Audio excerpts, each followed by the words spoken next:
Good evening. Is there any emotion sexier than fear? Doesn't it feel great to feel afraid of stuff? For example, have you ever been working late in your office building, walking down the hall, and you start to think that you hear footsteps behind you? Have you ever turned your head suddenly to notice a bug on the ground that was a lot bigger than you expected it to be? Or worse, it turned out to be a dead animal. Have you ever seen a scary movie? How did that movie make you feel? Did it make you feel terrified? Don't you wish you could feel that way all the time? Well, now you can.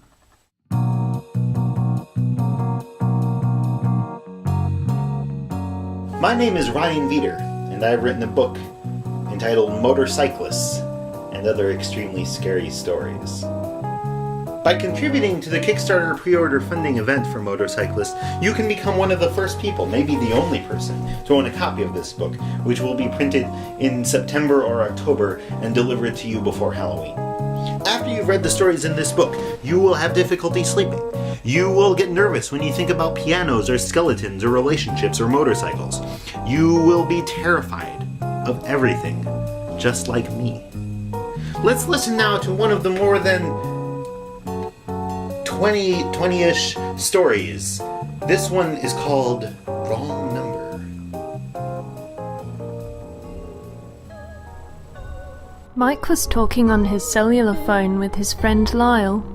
"I got my federal income tax return in the mail today," said Mike. "I'm wondering what I should spend the money on." "Isn't your phone a couple generations old by now?" asked Lyle.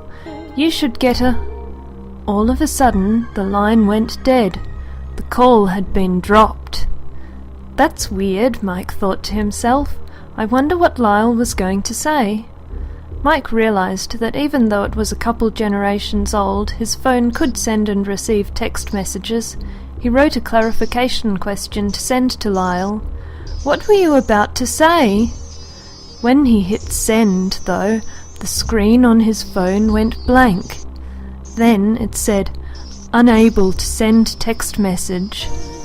"This phone is messed the heck up," thought Mike. "I need to get a new one." He drove over to the address of his cellular service provider. As he entered the store, he pulled his phone out of his pocket and waved it at the salesperson standing at the counter. "This phone is a crappy old piece of junk," he said. "I want a new one." As he said this, 6 long, segmented limbs grew out of the phone. It began to move. It wriggled out of Mike's grasp, then crawled up his arm and up around his mouth and nose. The phone wrapped its spindly arms around Mike's head and squeezed, tighter and tighter, until Mike suffocated to death. When it could be sure that Mike was dead, the phone released its grasp on his face. Its arms began to shrivel, and it fell with a soft thump on the carpet next to his face. The words on its screen said, "Mike, if I can't have you, then nobody can." And then the screen went blank.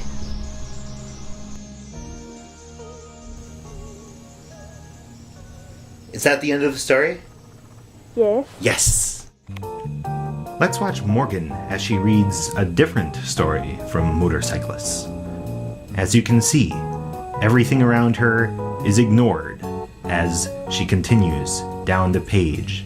She hasn't even gotten to the scary part yet.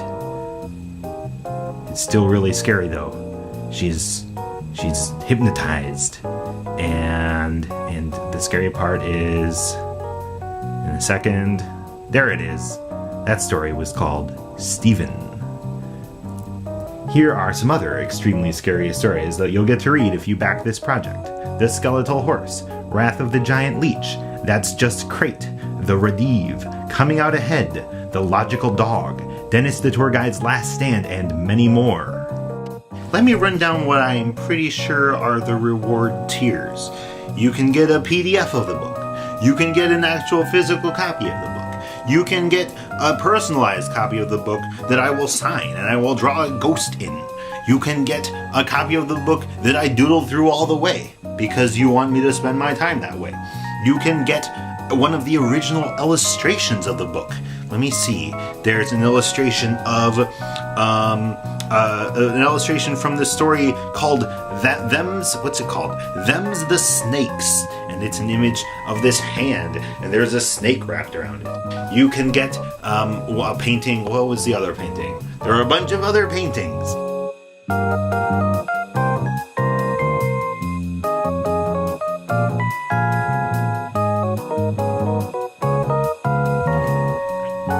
If you're really brave, you can go for the highest tier, which is way down here. It's where you get put into the book. I just erase one of the characters' names and I put your name in there, and now you're trapped in the book, and all kinds of terrifying things might happen to you, and your family will never know unless they buy their own copies of the book. In the grand scheme of things, Motorcyclus is probably not an important book. It's important to me, but that's because I wrote it. Whether it's important to you is a decision that you get to make yourself.